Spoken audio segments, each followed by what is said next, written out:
சிரியாவில் இருந்து தாம் தப்பியோட வேண்டும் என ஒருபோதும் நினைத்தது இல்லை என அந்நாட்டு அதிபர் பஷார் அல் அசாத் தெரிவித்துள்ளார்.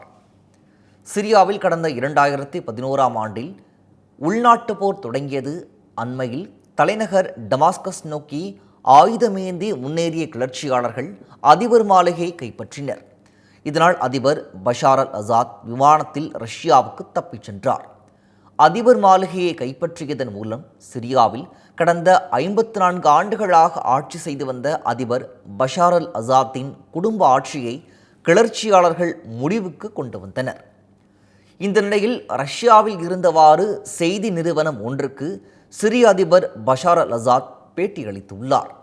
அதில் தாம் பதவியை ராஜினாமா செய்ய வேண்டும் என்றோ சிரியாவில் இருந்து தப்பியோட வேண்டும் என்றோ ஒருபோதும் நினைத்தது இல்லை என கூறியுள்ளார்.